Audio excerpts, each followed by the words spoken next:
నమస్తే మావ. అందరూ ఎలా ఉన్నారు? నేనైతే చాలా బాగున్నాను మావ. కాకపోతే మీ అందరికి ముందుగా సారీ అండి. అరౌండ్ 3 to 4 months నా దగ్గర నుంచి చాలా గ్యాప్ వచ్చింది. సో పెద్ద పెద్ద సినిమాలు రిలీజ్ అయ్యాయి. 'పుష్ప 2' కానీ, 'గేమ్ చేంజర్' కానీ, సంక్రాంతికి వస్తున్నాము, 'డాకు మహారాజు', అదేవిధంగా మొన్న రిలీజ్ అయిన 'తండేల్' కానీ, ఇట్లా చాలా సినిమా రిలీజ్ అయ్యి చాలా టాపిక్స్ మనం డిస్కస్ చేసుకోవడం కూడా ఆపేసాము అరౌండ్ 3 to 4 months. సో నాకు వేరే పని ఉండడం వల్ల నేను కొంచెం ఇట్లా ఎక్కువ ఆక్యుపై ఉండడం వల్ల సినిమాల మీద ఎక్కువ కాన్సన్ట్రేషన్ చేయలేకపోయానండి.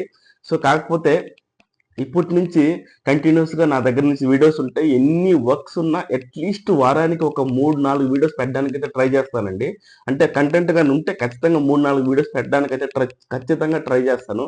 సో నాకు మీరు అంతకు ముందు ఇస్తున్న సపోర్ట్ ఎలా ఇచ్చారో సో ఇప్పుడు కూడా అలాగే ఇవ్వాలని మనస్ఫూర్తిగా కోరుకుంటున్నానండి. అదేవిధంగా నాకేమైనా మీరు సజెషన్స్ చెప్పాలన్నా కూడా నా వీడియోస్లో మీకు ఏమైనా నచ్చకపోయినా నచ్చిన ప్రతిదీ కూడా మీరేమైనా నాతో షేర్ చేయాలనుకుంటే ప్లీజ్ కామెంట్ సెక్షన్లో కూడా మీరు తెలపడానికి అవకాశం ఉంది. సో కామెంట్ సెక్షన్లో కామెంట్ పెట్టి నాకు చెప్పండి. సో డెఫినెట్గా నేను మార్చుకోవడానికి, నేర్చుకోవడానికి అన్నిటికీ నాకు ఉపయోగపడుతుంది అనమాట.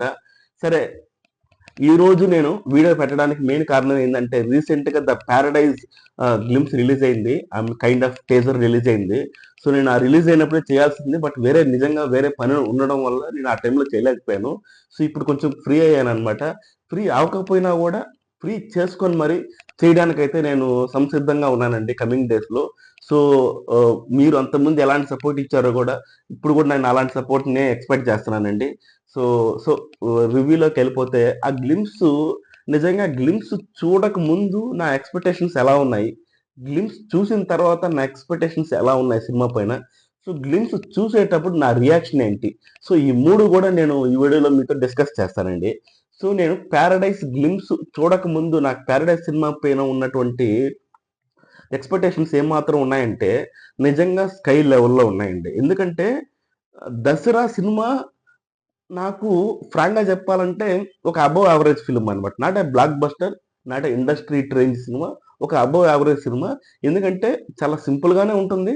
ఐ మీన్ లైక్ కొంచెం రస్టిక్ క్యారెక్టర్స్, డ్రింకింగ్ క్యారెక్టర్ పెట్టడం వల్ల మనకి డిఫరెన్స్ అనిపించింది. కానీ చెప్పాలంటే స్టోరీ పాయింట్ ఆఫ్ వ్యూలో పెద్ద స్టోరీ ఏం కాదు. డైరెక్షన్ కొన్ని దగ్గరలో డౌన్ అయినా మిగతా ప్లేసులు ఎక్కడెక్కడైతే హై లెవెల్లో వెళ్ళాలో ఆ ప్లేసులు అన్నీ కూడా మార్క్ చేసుకొని మరి బాగా చేశారనిపించింది.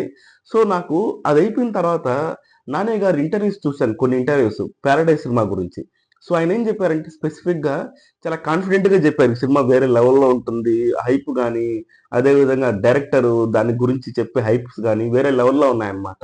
సో అదేవిధంగా నేను కూడా ఎక్స్పెక్టేషన్స్ వేరే లెవెల్లో పెట్టుకున్నాను. ఎందుకంటే మేబీ ఫస్ట్ సినిమాకి 100% డెలివరీ చేయలేకపోయినా కూడా నెక్స్ట్ సినిమాకి 100-200% డెలివరీ చేయడానికి కైండ్ ఆఫ్ ఇప్పుడు కొంచెం కాన్ఫిడెంట్ వచ్చింది కదా డైరెక్టర్కి, కొంచెం ధైర్యం 100% చేయగలుగుతాడనేసి ఒక హోప్ అయితే ఉండిందండి. కాకపోతే ఆ ప్యారడైజ్ గ్లిమ్స్ చూసిన తర్వాత నా రియాక్షన్ ఏమనిపించిందంటే ఫ్రాంక్గా చెప్తున్నానండి, నాకేం పెద్ద అంటే నేను ఎక్స్పెక్ట్ చేసినంత రేంజ్లో లేదు. కాకపోతే ఏదో పోతుంది. అంటే ఏదో ఒక రస్టిక్ లుక్, ఒక డిఫరెంట్ లుక్, ఒక 1950s గానో లేకుంటే 1850స్‌కి ఆ రేంజ్ బార్డర్‌లో ఉన్న సినిమా. కొంచెం కాకుల్ని రిఫరెన్స్ తీసుకుంటూ సినిమాని పెట్టడం. అదేవిధంగా హీరో క్యారెక్టర్ గురించి హీరో వాళ్ళ అమ్మే చెప్పడము. సో కొంచెం బ్యాడ్ వర్డ్స్ నాకు యాక్చువల్‌గా ఇంకొక పాయింట్ అర్థం కావట్లేదండి. ఇప్పుడు ఒక సినిమాని ఎమోషనల్ పాయింట్ ఆఫ్ వ్యూలో చెప్పాలన్నా, ఎలివేషన్ పాయింట్ ఆఫ్ వ్యూలో చెప్పాలన్నా, ఒక బ్యాడ్ వర్డ్‌ని మనం పెట్టినప్పుడు దాని ఇంపాక్ట్ చాలా ఎక్కువుండాలి.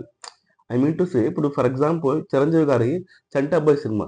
ఫ్యామిలీస్ అందరూ చూడగలిగే సినిమాలో క్లైమాక్స్‌లో ఒక సేమ్ డైలాగ్ ఉంటుందన్నమాట. కానీ ఆ సినిమా కంప్లీట్ 2 అవర్స్ జర్నీకి ఆ డైలాగ్ చాలా జస్టిఫికేషన్ ఇస్తుంది. అంటే 'చిరంజీవి' గారు ఆ సినిమాలో ఏం వెతుకుతున్నారనే దానికి ఒక జస్టిఫికేషన్ ఇస్తుంది.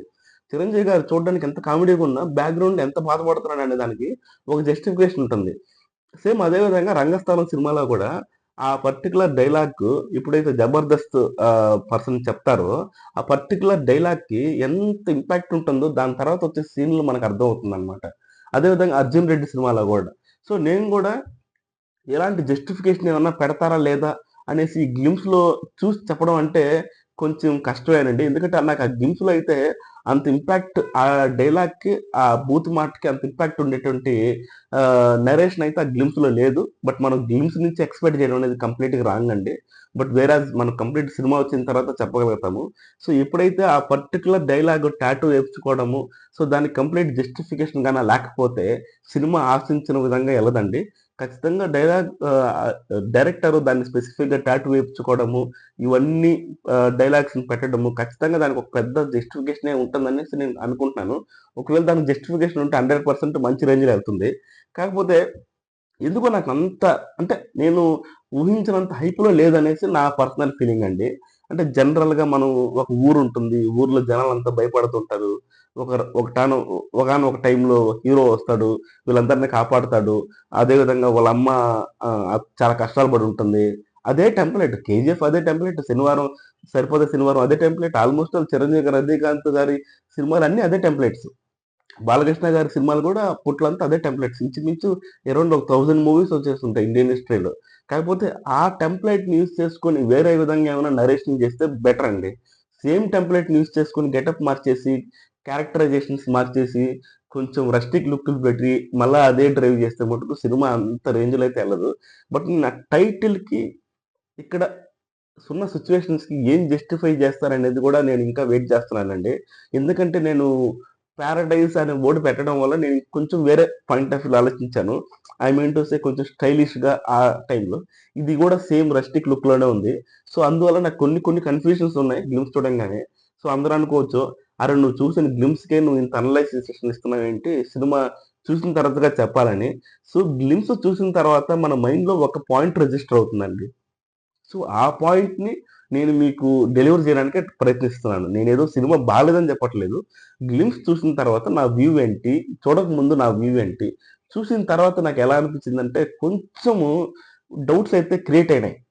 నీకు గ్లిమ్స్ రాకముందు ఒక ఎక్స్‌పెక్టేషన్స్ ఉన్నాయి. బట్ గ్లిమ్స్ రిలీజ్ అయిన తర్వాత నాకు కొన్ని డౌట్స్ వచ్చాయి. అంటే ఒక ఒక ఎలివేషన్స్ ఇవ్వడానికో, ఎమోషన్ ఎక్స్‌ప్రెస్ చేయడానికో బూతు వర్డ్ పెడితే సరిపోదు కదా! దానికి జస్టిఫికేషన్ చేయాలి సినిమాలో. సో, అది ఎట్లా చేస్తారు డైరెక్టరు అనేసి ఒక డౌట్ ఉంది. రెండోదేంటంటే టెంప్లేట్ వచ్చేసి ఆల్‌మోస్ట్ ఆల్ ఓల్డ్ టెంప్లేటే. కాకపోతే రస్టిక్ లుక్స్ పెట్టాడు. రస్టిక్ లుక్, ఓల్డ్ టెంప్లేట్ పెడితే ఆ 2 ఉంటే మాత్రమే సినిమా హిట్ అవుతుందనుకుంటే మటుకు 100% కాదండి. దాంట్లో కొంచెం ఎమోషన్ జనరేట్ చేయాలి. ఒక నరేటివ్ విధానం, స్క్రీన్ ప్లే విధానం కరెక్ట్‌గా పెట్టుకుంటేనే ఎళ్తుంది సినిమా. సో, నేను ఈ డౌట్స్ నా మైండ్‌లో ఉన్నాయి. సినిమా రిలీజ్ అయ్యేంత వరకు ఇట్లానే ఉంటాయి. సినిమా రిలీజ్ అయిన తర్వాత ఖచ్చితంగా దాని గురించి మాట్లాడుకుందాం. డెఫినిట్‌గా చాలా మందికి కూడా ఇదే అనిపిస్తుంటదని నా ఒపీనియన్ అండి. రెండో పాయింట్ వచ్చేసరికి నేను మెయిన్‌గా ఇంకా ఎక్కువ డిసప్పాయింట్ అయిందేంటంటే ఆహ్, అనిరుద్ గారి బీజీఎం అండి. నిజంగా చెప్పాలంటే అనిరుద్ గారి బీజీఎమ్ ఇప్పుడు మన అజిత్ గారికి 2 సినిమాలు తీశారు. సో, ఆ 2 సినిమాలో కూడా అంత ఇంపాక్ట్ ఏం లేదు. ఆ తర్వాత మన 'విజయ్ దేవరకొండ' గారి 'గ్లిమ్స్' రిలీజ్ అయింది. కొంచెం పర్లేదు. అంటే నాట్ బ్యాడ్. కానీ అనిరుద్ రేంజ్ అయితే కాదు. ఇప్పుడు ఇదైతే అసలు అనిరుద్ అంటే నేను నమ్మలేకపోతున్నానండి. ఈ 'గ్లిమ్స్‌కి' చాలా స్కోప్ ఉంది. ఎందుకంటే ఒక రస్టిక్ లుక్, ఒక మాస్ అపీల్ అన్నమాట. చాలా స్కోప్ ఉంది. సో, మేబీ హ్మ్. ఎందుకో కొంచెం మేబీ ఇలాంటి లుక్స్, ఇలాంటి స్టోరీస్‌కి అనిరుద్ బీజీఎం సెట్ అవ్వదేమో అనేసి నా పాయింట్ ఆఫ్ వ్యూ. ఎందుకంటే మీరు చూస్తే ఎలాంటి సినిమాకైనా అనిరుద్ ఇచ్చే మ్యూజిక్ ఒకటే. Western type music. చాలామంది అనిరుద్ ఫ్యాన్స్ ఉంటారు. నాకు అనిరుద్ మ్యూజిక్ అంటే ఇష్టమే. నేను అనిరుద్ అనేది తక్కువ చేసి మాట్లాడుతున్నదండి. అన్ని సినిమాలకి సెట్ అవ్వదు అంతే ఆ వెస్టర్న్ మ్యూజిక్. ఇప్పుడు మీరు 'దేవరా' సినిమా చూడండి. సినిమా జరిగేదేమో ఇండిపెండెన్స్ టైమ్‌లో.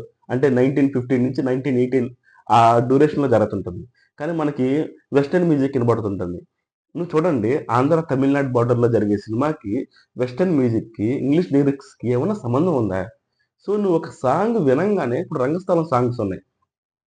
'పుష్ప' సాంగ్స్ ఉన్నాయి. మనకు అవి వినంగానే ఒక ప్యాటర్న్ అర్థమైపోద్ది. ఓకే. ఇది పల్లెటూరు సినిమా. లేకుంటే ఇది ఈ టైమ్ రేంజ్‌కి సంబంధించిన సినిమా అనేసి ఒక ప్యాటర్న్ మనకు సాంగ్స్ వినంగానే అర్థమైపోద్ది.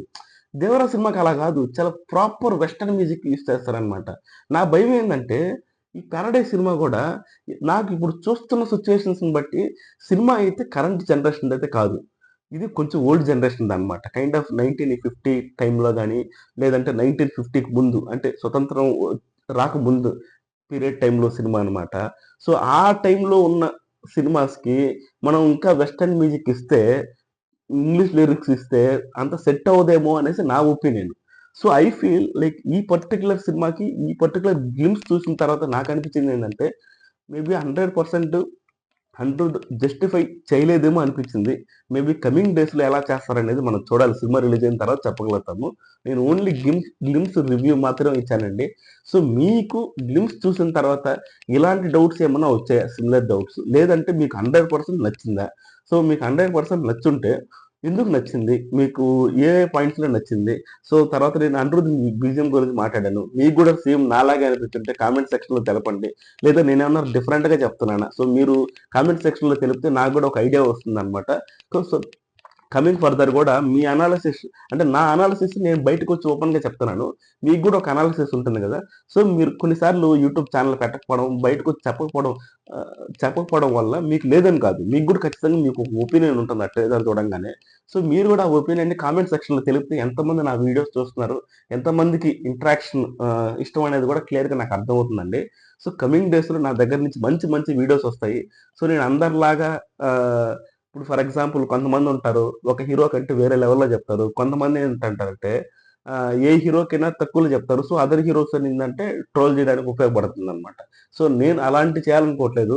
నా మైండ్‌లో ఏదైతే అనిపిస్తుందో అది హానెస్ట్‌గా, హార్డ్‌గా, డైరెక్ట్‌గా ఫేస్ టు ఫేస్ చెప్పేస్తానండి. సో, ఖచ్చితంగా మీ అందరికి నచ్చుతుందని కోరుకుంటున్నాను. నా వీడియోస్ గాని మీకు నచ్చుతుంటే ప్లీజ్ సబ్స్క్రైబ్ జేయండి, సపోర్ట్ జేయండి. అంతకుముందు జేసినట్టే నా నుంచి మంచి మంచి వీడియోస్ ఇంకా గూడా వస్తాయి నాకు. ఓకేనండి. థాంక్ యూ సో మచ్ అండి. Have a great day. By by.